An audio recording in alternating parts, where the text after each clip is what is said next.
A jetliner home is a different kind of environment. The design and elegance of the structure is just heads and tails above any conventional home I'm familiar with. It's just a happier place to live. Van life has really put life into perspective for me.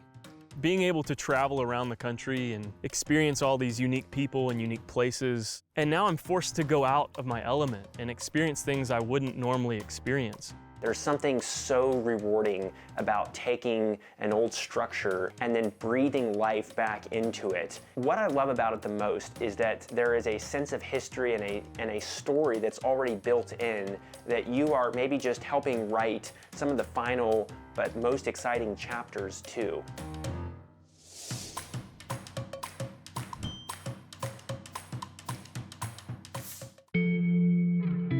Most things in life are never perfect. If you're successful, they're sort of half perfect and the best you can hope for. But with a jetliner home, there's precious little disadvantage. I never really perceive any downside.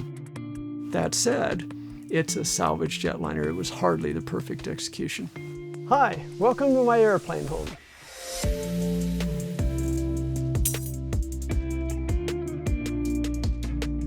My name is Bruce Campbell. I'm 73 years old, and I live in a Boeing 727 jetliner in Hillsboro, a suburb area of Portland, Oregon.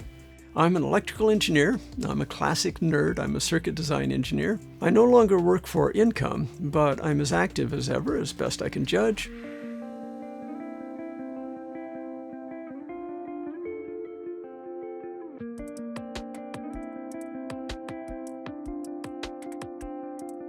A jetliner home is a different kind of environment. It's a very strong, very long-lived, sealed pressure canister. The design and elegance of the structure is just heads and tails above any conventional home I'm familiar with. And when you live in a structure like this, you feel a little more dignified, you feel a little more fulfilled with your life. And if you're an engineer, or a scientist, or anyone who appreciates the elegance and beauty of aerospace technology, it's just a happier place to live.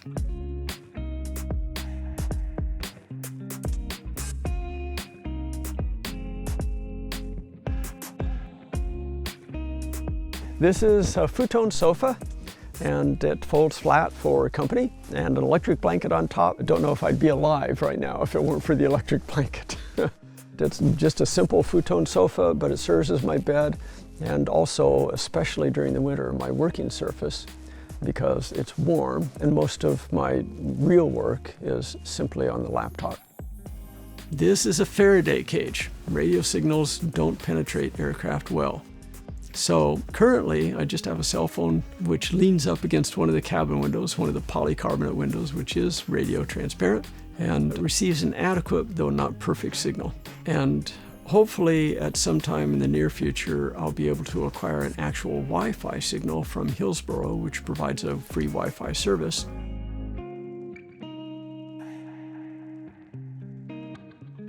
She understands my love of the vision, but it's not really her take on her home environment. However, it's no problem, of course. Those sorts of differences are what makes relationships so rich.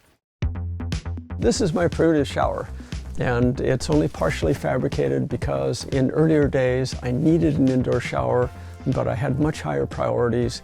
However, the outdoor shower was so harsh that I had to establish at least some place where I could take an indoor shower. Here's a guest lavatory, my lavatory. There's a temporary sink and a clothes washer. Kitchen area. Not much of a kitchen. I'm a nerd. I don't cook. 727 food service cart, which serves as my pantry. The microwave oven and the toaster oven are sufficient. And in fact, I almost never use the toaster oven. It's almost always the microwave oven. That's my fridge, which is getting a little sparse, so I'll have to make a trip into town and load up again. When I was a kid of perhaps about 15, my family and I were watching the news. They showed file footage of one of the boneyards. At that time in my life, I had no idea such places existed. It was amazing to me. There were aircraft parked wingtip to fuselage as tightly as they could pack them for as far as the eye could see.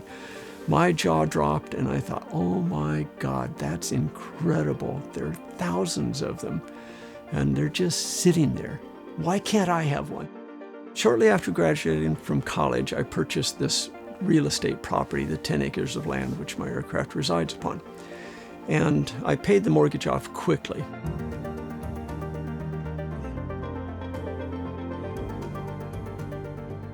These are circuit breaker panels, and many are still active. For example, this is dome red. Once I break the circuit breaker, we lose dome red.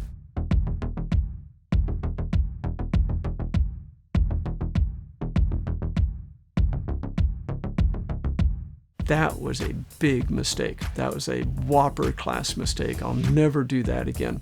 Salvage companies are wreckers.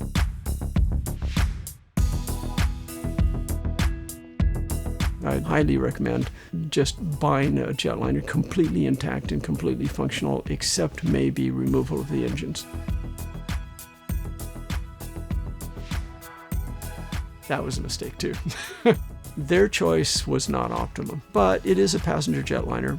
However, it has a little history. It's also the very last flight for the owner of the airline. Aristotle Onassis, who, as everyone knows, was married to Jacqueline Kennedy Onassis after the Kennedy assassination.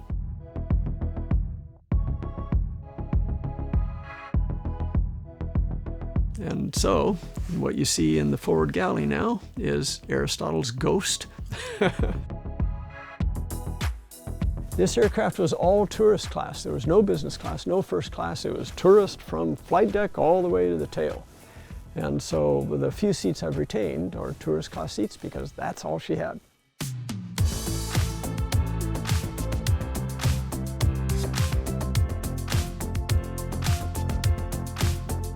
I didn't finance anything. I don't think I could have. I don't think anybody can. The jetliner flew from Greece to Hillsborough Airport. That's about 20 kilometers from here.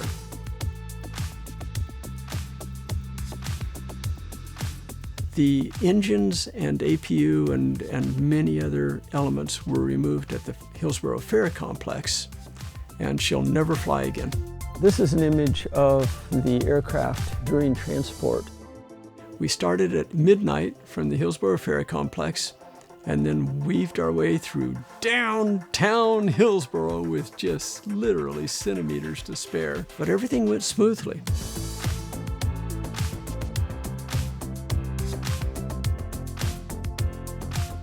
First time here? Ah, okay. How do I say hello in Italian? I forget. Ciao. Oh, of course, ciao, ciao. Okay, everyone, slippers and roam around anywhere. And let me introduce you to some friends as well. This is Naomi-san, Naoko-san, Junko-chan, Kaori-chan over there, Taka-kun, and Sai-chan. I think Sai-chan is displaced for the moment. My friends are trying to warn you that the seats are not currently secured in their tracks. And they have no outer legs, so if you sit in an outer seat like my friends are, the row will flip. My guests fulfill my life in very great measure. Now, I love them dearly. They're like family. Nerd Cave. This is currently a work area for a variety of projects, some of which are simply recreational in the form of restoration of old computer systems, primarily Apple products, but also projects associated with the aircraft, for example, restoration of illumination systems. And a thermal wall so as to be able to separate the aft section from the forward section so that during the winter months I can retain a little bit more heat in the aft section. It's still very cold. You've seen this motion. The two forward wing exits are here. I use the right one a lot because I'm often interested in working or socializing on the wing. This is to keep velociraptors out. One overhead compartment which comes from another aircraft. I have two more. I'm eager to mount these, but this aircraft was not designed with mounting structure for the overhead compartments. Observer, inspector, Captain, the sole authority for the flight. This person may bark out orders to any of the rest and they must obey. First officer and flight engineer. And the flight engineer station is now obsolete. Aircraft are much more refined and automated, and this position simply isn't necessary anymore. And the main entrance door is there. It's the largest access door in the aircraft. The first step is a big one. This is the main landing gear, and main landing gear strut. It's inflated to very roughly 1200 psi. Only about 800 psi is necessary to support the aircraft. The rest is excess. My temporary left landing gear support structure was rotting, so I needed to support the aircraft in such a way that I could levitate the left landing gear, remove all the old material. I put a lot of it back in, but I restructured it in such a way that the rotting elements were on the outside or discarded, and rebuilt the structure. It's good physical work. It's also dangerous. You must be very careful because basically you're lifting and lowering a house, and if you make a mistake, it could kill you.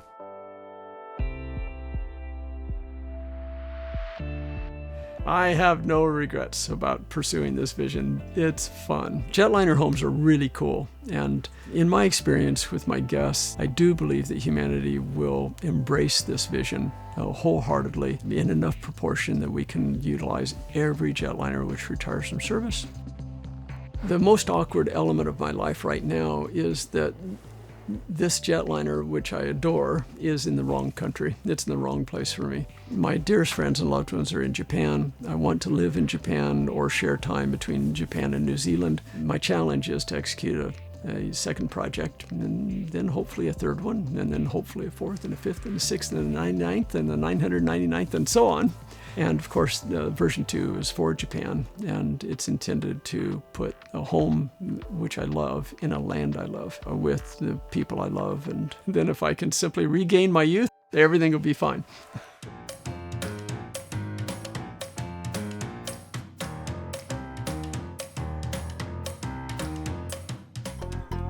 There's something so rewarding about taking an old structure and then breathing life back into it.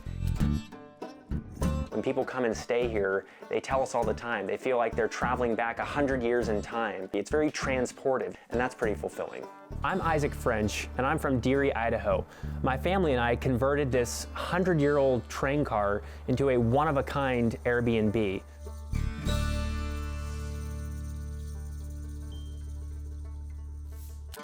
The original train car was only $3,000. It would have been worth nothing to most people, but my dad saw the potential in it.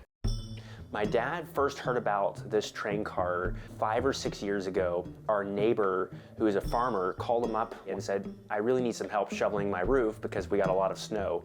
So my dad went over there, and the first thing he saw under the barn was this old, dilapidated train car. And my dad, who is this avid train enthusiast, his eyes just immediately lit up. It was in really rough shape. Most of the wood was starting to rot, algae growing on part of it. There were like around 20 cats that were living inside, so it stunk really, really badly.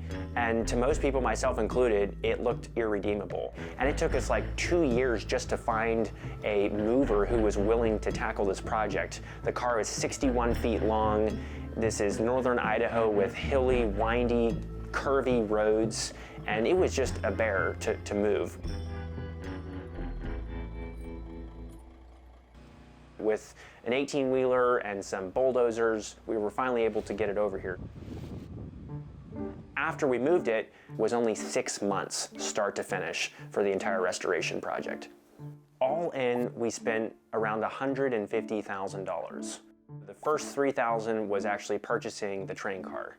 Right around $10,000 just to get it moved, $27,000 building out the platform and the canopy and the roof, $20,000 to refurbish the floors, $12,000 for the HVAC, $10,000 for all of the electrical and lighting, $26,000 for all of the interiors, furnishings, $10,000 or $12,000 for all of the landscaping. I have 7 brothers and 2 sisters, so there's 10 of us. Almost all of us have construction skills. And my brothers and I did almost all of the work, but we did have to bring in some subcontractor friends for the HVAC and a little bit of the electrical.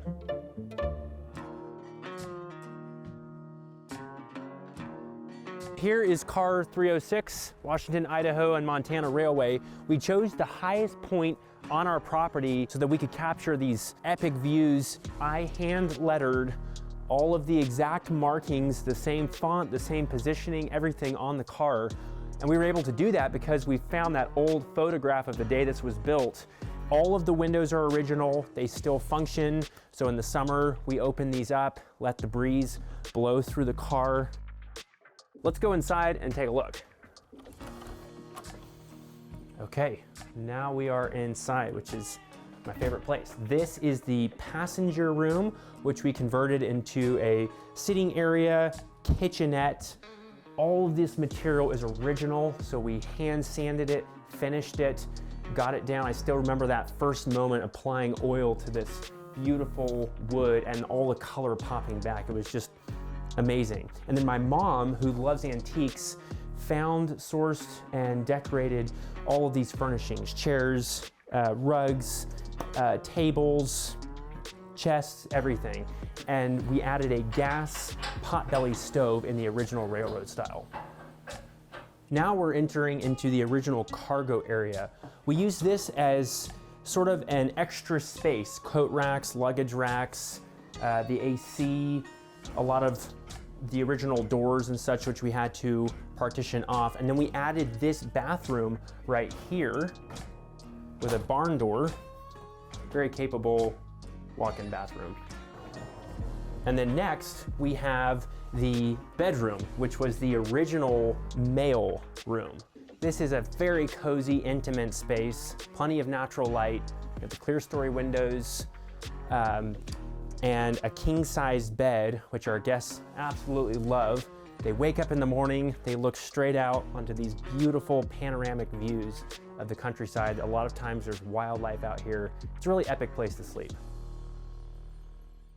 So this is a mirrored sauna made by a company called Oud, and the idea is to reflect the nature surroundings. So since we had these beautiful pine trees and this spectacular view, we thought it'd be a cool juxtaposition of new and old.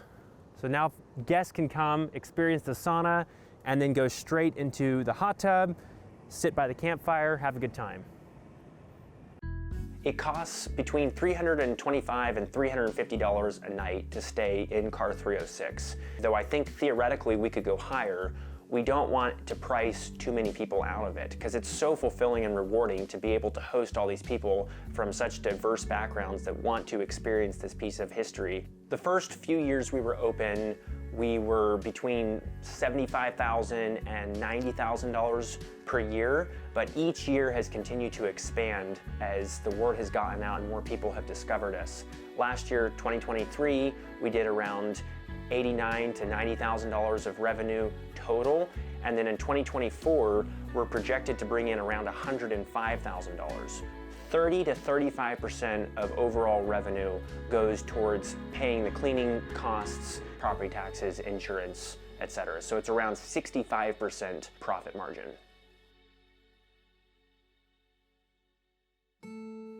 What I love about it the most is that there is a sense of history and a story that's already built in that you are maybe just helping write some of the final but most exciting chapters too. And I think that's an opportunity around this whole country and around the world. How many rural towns have been abandoned in large, and how many old buildings and old stories and old train cars are just sitting out there waiting to be discovered and loved. And I think that that's the key. You have to have some love and some inspiration to participate in a project like this and breathe new life into it.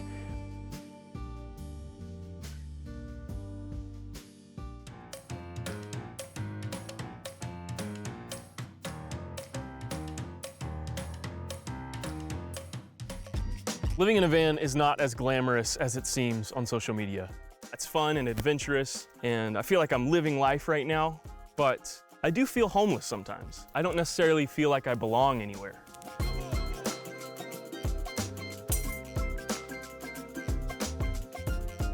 I'm Trent Arant, and I'm 28 years old, and I live full-time out of a converted cargo van, and I pay about $700 a month to live like this.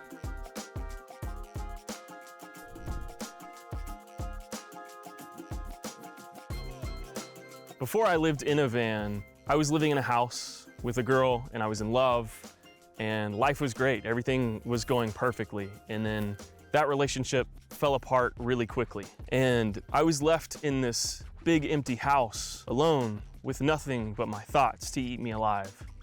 And I wanted nothing more than to just get out and go and be somewhere else and be somewhere different. I'm originally from Augusta, Georgia. I grew up there, and then I moved off to college to Orlando, Florida to go to film school. And then from there, I started working in Atlanta in the film industry.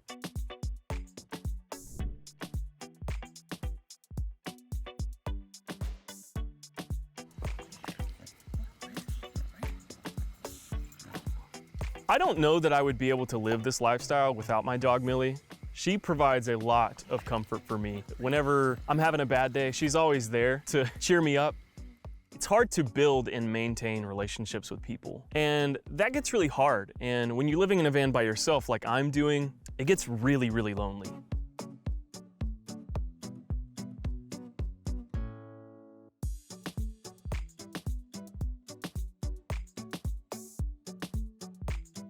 So home base for me is Atlanta, Georgia, because that's where most of my film work is. But I'm currently in Asheville, North Carolina, just adventuring around and hanging out in the mountains.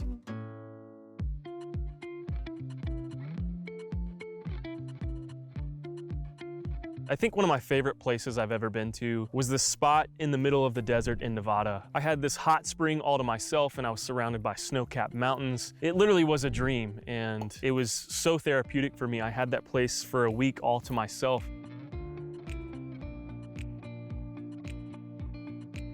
I own a 2020 Ram ProMaster van. It's a 159-inch extended cargo van that I converted myself.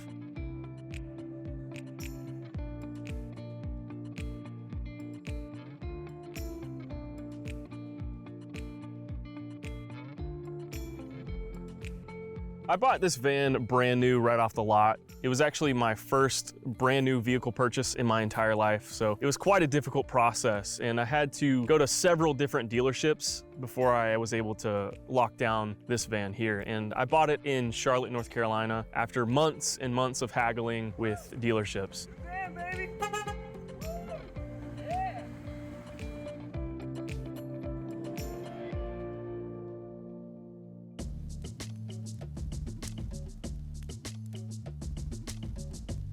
I decided to go with the Ram ProMaster because it has the biggest width.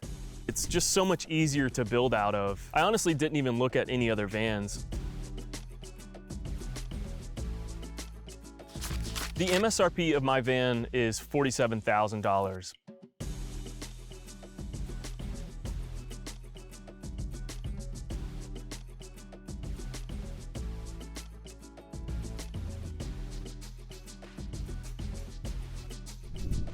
When converting this van into a livable space, I had to essentially build a house from scratch.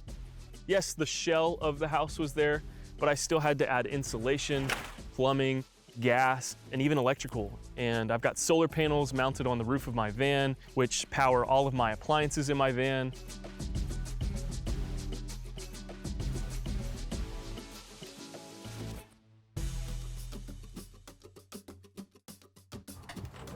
Tonight we're in a Walmart parking lot, but come check out my van. All the appliances in this van, including my computer, my refrigerator, my water pump, my lights on my ceiling, is powered off of solar power. And I've got two 300 watts of solar panels on the roof of my van, which then charge up a battery bank that has 620 amp hours worth of battery power. This is where I store all of my spices, my oil, even some wine here. When building out this van, I wanted to make sure that I had essentially a full-size kitchen because I value my meals, an oven, a stove, a huge fridge to store all of my food. I made sure to get one of the biggest fridges on the market that's about counter height and both 12-volt powered. And this thing is probably one of the biggest fridges you'll ever see in a van that's not a full-size fridge. This is my sink, and I believe this is a 17-inch sink here with a fully operational water pump. And all that water comes from a 40-gallon tank that's located under my bed. All the water that comes out of this faucet here flows down the drain into a 6-gallon gray water tank. Once that fills up, I have to go and empty that out at a dump station or outside somewhere. And directly next to my refrigerator is my cooking range. I've got a 3-burner stovetop and an oven, so I can bake cookies and brownies or roast some veggies whenever I want to. And directly on the other side of my van is pretty much the main focus of my van, which is my gaming setup. This is my life. I've got a full-size gaming PC that's all powered off of solar power, and it's incredible. It's one of the beefiest PCs you can get on the market for its size, and it's extremely power efficient, so I'm able to game completely off-grid, wherever, whenever I want.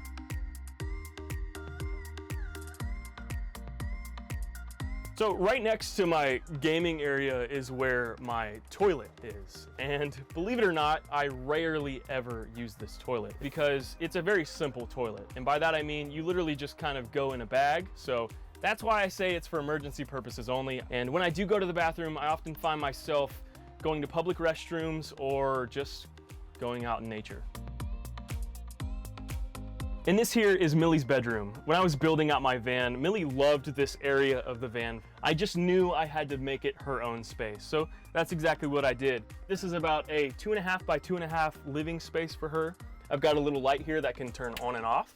And I've even got a fan for her on the hotter months.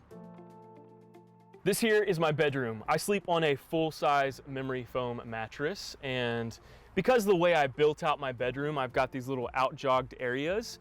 It adds like 4 or 6 extra inches to my bedroom space. I'm 5'10", and I'm able to lay completely flat on this bed.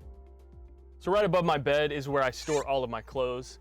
It's nothing too crazy, but it's way more space than I actually need. And right on the other side of my garage is my outdoor shower. Pull back this door, I pull out my shower head just like this, and then I turn on the faucet, and there you go, I have a nice cold shower.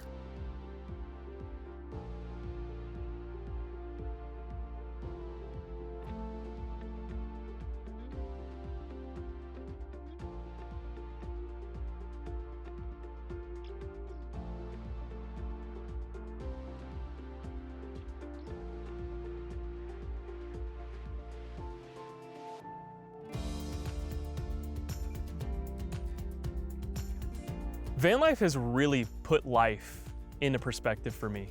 Being able to travel around the country and experience all these unique people and unique places, and now I'm forced to go out of my element and experience things I wouldn't normally experience. I don't necessarily have a timeline of when I want to leave van life behind. I think I'm just waiting for that moment where I meet someone that's ready to build a life outside of this lifestyle. Good girl.